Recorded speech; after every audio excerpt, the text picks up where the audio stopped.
पहले हम अपना जो पेपर है उस पे नाम लिखेंगे यहाँ पे, और उसके बाद हम यहाँ पे लिखेंगे रोल नंबर। और जो आपकी OMR शीट है ना, इसमें भी आप अपना नाम लिखेंगे यहाँ पे, और उसके बाद स्कूल का नाम लिखेंगे यहाँ पे।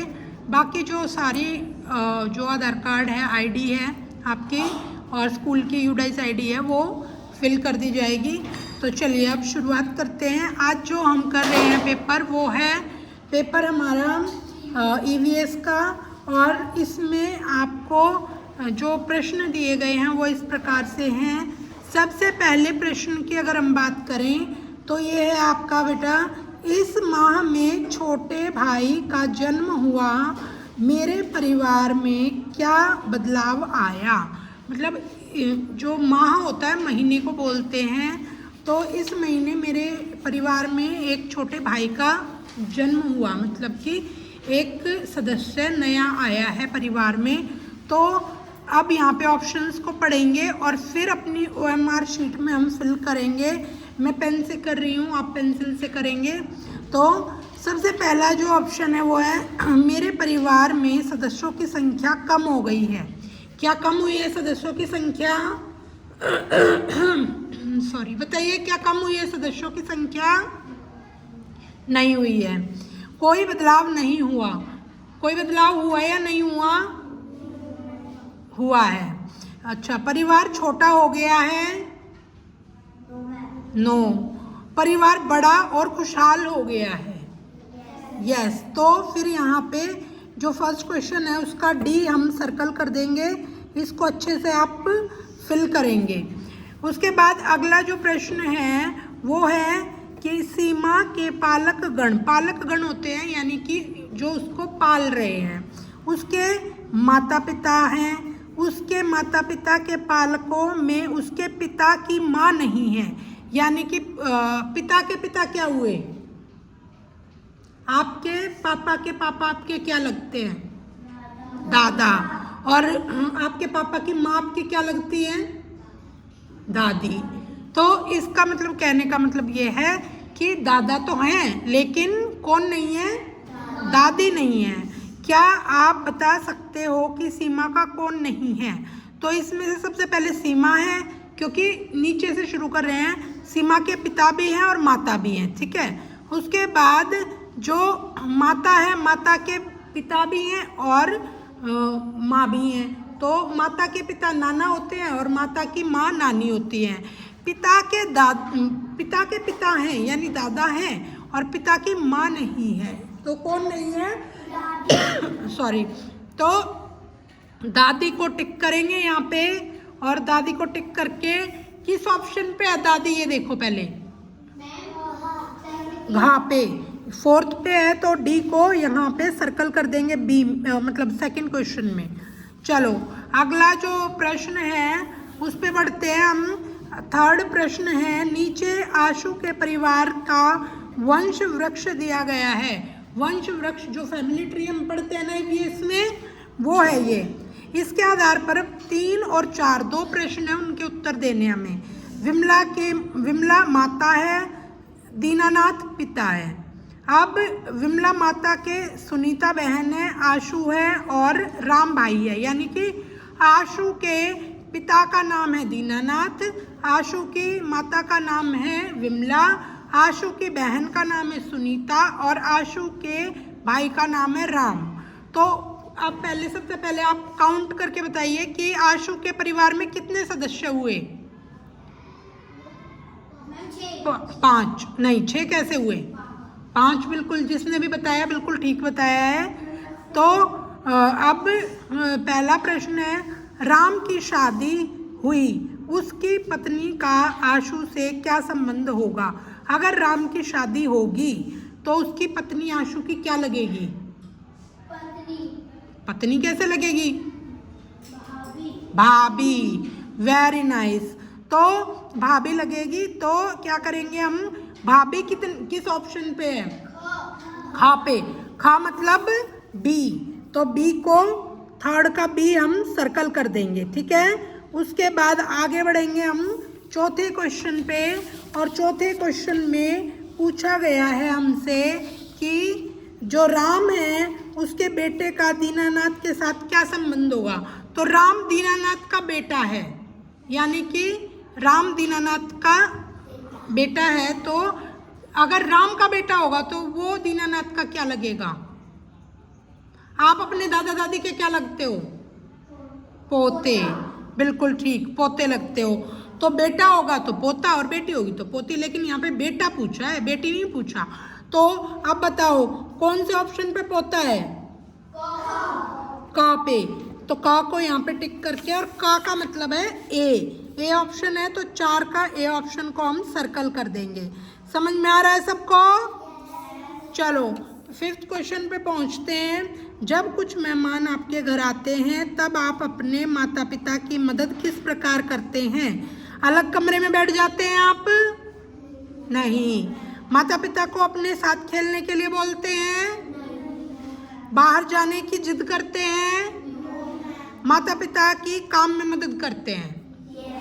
जैसे कि मम्मी ने चाय बना दी और आपको बोल दिया कि जाओ जो मेहमान आए उनको दे के आओ। मम्मी ने पानी दे दिया आपको ग्लास में और कहा कि मेहमान को पानी दे के आओ, तो ये मदद हुई ना मम्मी पापा की। तो ये डी ऑप्शन है, और डी में हम फिल कर देंगे, सर्कल कर देंगे। चलिए अगला जो प्रश्न है वो है, जब मेरी दादी और दादाजी मेरे चाचा जी के पास कुछ समय रहने के लिए जाते हैं तब मेरे परिवार में किस प्रकार का बदलाव आता है। यानी कि यहाँ पे दादा और दादी जा रहे हैं, तो अगर आ रहे हैं तो बढ़ता है और जा रहे हैं तो घटता है। तो मेरा परिवार बड़ा हो जाता है? नहीं। मेरा परिवार छोटा हो जाता है? परिवार में कोई बदलाव नहीं होता? या मैं अपनी दादा दादी का आदर नहीं करता?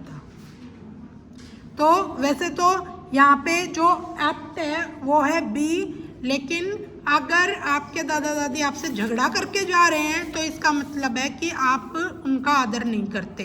तो कभी भी ऐसा नहीं होना चाहिए कि आपके दादा दादी आपसे झगड़ा करके आपके चाचा चाची के घर में जाएं, ठीक है। तो यहाँ पे जो प्रश्न नंबर 6 था उसका खा ऑप्शन ठीक है, यानी कि बी ऑप्शन ठीक है। तो बी को हम सर्कल करेंगे। कर दिया सबने सर्कल? सॉरी। उसके बाद अगला जो प्रश्न है, प्रश्न नंबर 7 है। अर्जुन जानना चाहता है कि जब फोन नहीं होते थे तो लोग एक दूसरे से कैसे बातें करते थे। उसे किस से पूछना चाहिए? उसे पता नहीं है कि जब फ़ोन नहीं होते थे तो लोग एक दूसरे से कैसे बातें करते थे। अभी तो अगर आपकी बुआ बैठी है पंजाब में तो आप यहाँ पे बैठ के भी उन्हें कॉल कर सकते हो ना। लेकिन पहले अगर ऐसा होता तो कैसे, पहले तो फ़ोन नहीं थे तो कैसे करते? तो किससे पूछना चाहिए? भाई से पूछना चाहिए या दादाजी से पूछना चाहिए, सहेली या दोस्त से पूछना चाहिए, या छोटी बहन से पूछना चाहिए? दादाजी से। अब दादाजी से क्यों पूछना चाहिए? क्योंकि एक दादाजी का ही समय ऐसा है जिस समय पे फ़ोन नहीं होते थे। चलो तो 7th का बी सर्कल करेंगे। दादाजी बी ऑप्शन पे थे तो उसको सर्कल कर दिया हमने। अगला जो प्रश्न है, छोटू बड़े शहर में आया है, उसकी माँ को नए घर की तलाश है, क्यों? छोटू बड़े शहर में आया और उसकी माँ को घर की तलाश है सॉरी। तो बताइए क्यों है तलाश? कीमती सामानों को रखने के लिए है, टेलीविज़न देखने के लिए है, परिवार को सुरक्षित रखने के लिए, या मेहमानों के स्वागत करने के लिए? परिवार को सुरक्षित रखने के लिए है, क्योंकि जो हमारा घर होता है वो हमें शेल्टर देता है। शेल्टर यानी कि उसके अंदर हम रह सकते हैं सुरक्षित, ना हम पे धूप पड़ेगी, ना हम पे बारिश पड़ेगी, ना हम ठंड में कुड़कुड़ करेंगे, क्योंकि ऑब्वियस है ना कि आप घर के अंदर सेफ हो जंगली जानवरों से भी, बाहर के चोर उचक्कों से भी। तो इसलिए हमें परिवार के में जो घर है उसकी ज़रूरत होती है सुरक्षा के लिए। तो हम ग ऑप्शन यानी कि सी को सर्कल कर देंगे। यहाँ पे सबने सर्कल किया? सबने सर्कल किया सी को? चलिए नेक्स्ट क्वेश्चन है यहाँ पे क्वेश्चन नंबर 9। पिंकी और माधव अपने बच्चों गीता और सचिन के साथ रहते हैं, इसमें से कौन सा चुनाव सही होगा, मतलब कौन सा कथन जो है वो सही है जिसका आप चुनाव करेंगे। गीता पिंकी की बेटी है, गीता सचिन की बेटी है, सचिन पिता है या गीता माता है। तो माता पिता कौन है यहाँ पे, पिंकी और माधव कौन है। तो अब आप बताइए कि गीता किसकी बेटी हुई, पिंकी और माधव की हुई ना। तो यहाँ पे एक ऑप्शन में है कि गीता पिंकी की बेटी है, तो क्या ये ठीक होगा, ठीक होगा ना। तो इसको टिक करेंगे और यहाँ पे 9वें में ए को सर्कल कर देंगे। कर दिया सबने सर्कल। चलिए नेक्स्ट क्वेश्चन पे पहुँचते हैं। क्वेश्चन नंबर 10 है। क्वेश्चन नंबर 10 में पूछा गया है कि लव और कुश एक जैसे दिखते हैं, वे किस प्रकार से संबंधित हैं। एक जैसे दिखते हैं तो क्या वो माता पिता हैं, भाई और बहन हैं, चाचा और चाची हैं या फिर जुड़वा भाई हैं। जुड़वा भाई है। तो घा पे है ये, यानी ड है जो है आपका, सॉरी ड नहीं डी पे है, तो डी को हम सर्कल कर देंगे, 10th का डी। चलिए अगला प्रश्न है, लक्ष्मी की माँ बीमार है, वह उसकी मदद कैसे कर सकती है। उन्हें कुछ काम देकर, उनसे पैसे मांगकर, उन्हें कुछ खाने को देकर या उन्हें अपने साथ खेलने के लिए कहकर। लक्ष्मी कैसे हेल्प करेगी मम्मा की अगर मम्मा बीमार है तो। हाँ दवाई लाएगी और नहीं इसमें से ऑप्शन में से बताना बेटा। उन्हें काम देगी या उन्हें उनसे पैसे मांगेगी या उन्हें खाने को देगी या फिर उनको बोलेगी कि चलो मेरे साथ खेलो। ग बिल्कुल ठीक है, उनको खाने को देगी। तो ग यानी कि सी, 11 का सी हम सर्कल करेंगे। चलो नेक्स्ट क्वेश्चन है, परिवार में एक साथ रहने के लिए हमें क्या करना चाहिए। सबसे पहला ऑप्शन है एक दूसरे के साथ लड़ाई करनी चाहिए, दूसरा है एक दूसरे का मजाक बनाना चाहिए, तीसरा है एक दूसरे पर चिल्लाना चाहिए या चौथा एक दूसरे की मदद करनी चाहिए। मदद करनी चाहिए। तो घ पे यानी डी पे 11 का डी हम सर्कल करेंगे। 12 का डी हमने सर्कल किया है। तो आप सबने सर्कल कर लिया 12 का डी। चलिए यस मैम। चलिए अगला प्रश्न है 13 प्रश्न में पूछा गया है कि जो शिखा है गर्मी की छुट्टियों में अपने नाना के यहाँ आई है, वहाँ उसकी माँ की छोटी बहन भी रहती है। शिखा उसे क्या कहेगी। अपनी माँ की बहन को शिखा क्या बोलेगी। मामी। आप क्या बोलते हो अपनी माँ की बहन को। मौसी। तो बी पे मौसी है, तो 13 का बी आप सर्कल कर देंगे। हो गया। चलिए नेक्स्ट क्वेश्चन पे बढ़ते हैं। क्वेश्चन नंबर है बेटा यहाँ पे हमसे पूछा गया है क्वेश्चन नंबर 14 में, प्रीति के घर में दादा दादी, चाचा चाची, मम्मी पापा व भाई बहन सब साथ में रहते हैं। प्रीति का परिवार कैसा है। संयुक्त परिवार है, एकल परिवार है, दोनों है या उपयुक्त में से कोई नहीं है। जॉइंट फैमिली को बोलते हैं संयुक्त परिवार। तो यहाँ पे हम किसको टिक करेंगे, ए ऑप्शन को। तो ए ऑप्शन को टिक करेंगे। तो क्वेश्चन नंबर 14 में हम ए को सर्कल भी करेंगे साथ साथ।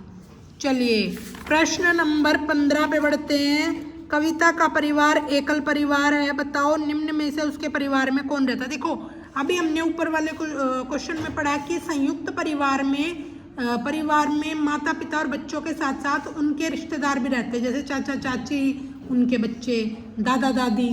और लेकिन एकल परिवार में सिर्फ मम्मी पापा और उनके बच्चे। ठीक है।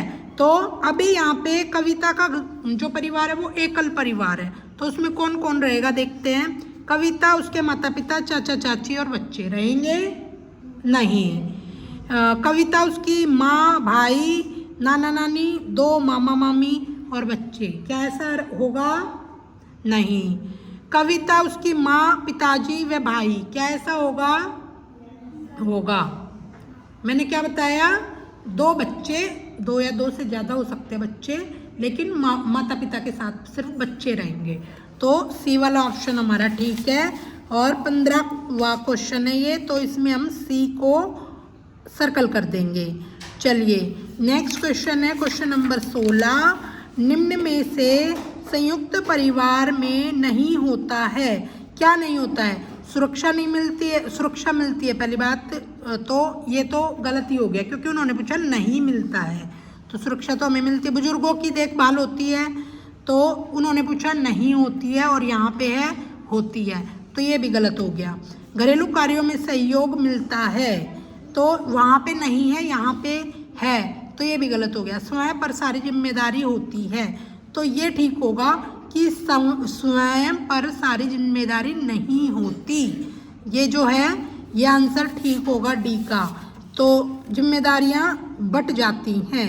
जैसे मान लो कि अगर मैं अपने देवर जेठ यानी कि अपने बच्चों के चाचा चाची के साथ रह रही हूँ, तो उसकी चाची मेरी घर के कामों में हेल्प कर सकती है, ठीक है।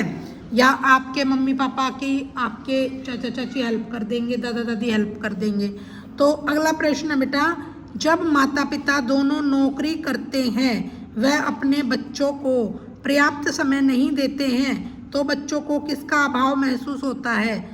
इसे बताइए। धन का अभाव महसूस होता है, अपनेपन का, कपड़ों का, या खिलौनों का? देखिए, अगर मम्मी पापा दोनों नौकरी कर रहे हैं तो पैसा ज़्यादा आएगा घर में ना, तो अगर घर में पैसा ज़्यादा आ रहा है तो धन का तो अभाव नहीं हो सकता, कपड़ों का भी नहीं हो सकता क्योंकि पैसे ज़्यादा हैं तो कपड़े भी होंगे, तो इसको भी काट देंगे। खिलौनों का भी नहीं हो सकता, पैसे हैं आपके पास बहुत ज़्यादा तो आप खिलौने भी तो खरीद सकते हो, लेकिन अपनेपन का अभाव हो सकता है, तो इसको टिक करेंगे क्योंकि आप भी पूरा दिन बाहर रहोगे बच्चे, और आपके मम्मी पापा भी बाहर रहेंगे। जैसे अभी मैं स्कूल आ रही हूँ, मेरे हस्बैंड भी अपने काम पे गए हैं और मेरे बच्चे स्कूल गए हैं, तो जब बच्चे स्कूल से घर आएंगे तो मैं घर के कामों में बिजी होंगी, उनको समय इतना नहीं दे पाऊंगी, क्योंकि देखो सुबह के टाइम पे मेरे को स्कूल होना है, तो मेरे को सुबह के सारे काम शाम को निपटाने पड़ेंगे ना, तो इसमें अपने पन का जो थोड़ा सा अभाव हो जाता है, उनको उतना समय हम नहीं दे पाते जितना देना चाहिए। तो जो 17वां क्वेश्चन है उसका ख यानी कि बी हम सर्कल कर देंगे। चलिए उसके बाद अगले प्रश्न पे बढ़ते हैं हम। दादाजी सीमा जी की गलतियों को कई बार माफ कर देते हैं, क्यों? क्योंकि वह झूठ बोलती थी, वह अपनी गलती मान लेती, वह सुधारती थी, वह झगड़ा करती थी, या फिर वह रोती थी। हाँ, अपनी गलती सुधार लेती थी, तो ये खा पे है, बिल्कुल ठीक है। अगर आप अपनी गलती को मानते हो और सुधारते हो तो हम उस गलती को माफ़ कर सकते हैं। अगर आप नहीं मानोगे और सुधारोगे नहीं तो फिर उसके लिए आपको जो दंड मिलता है वो आपको खरी खोटी भी सुनाई जा सकती है, आपको 1-2 थप्पड़ भी लगाया जा सकता है, ठीक है।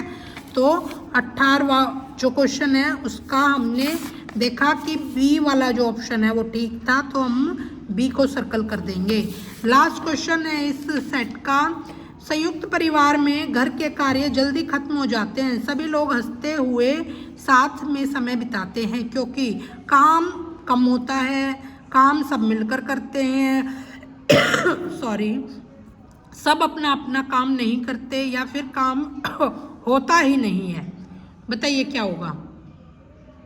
सब मिलकर काम करते हैं तो जल्दी काम हो जाता है, तो 19वें का बी आंसर होगा, तो बी को हम सर्कल कर देंगे। और ये हो गया आपका आसपास नहीं ईवीएस का आपका जो सेट है एक पूरा।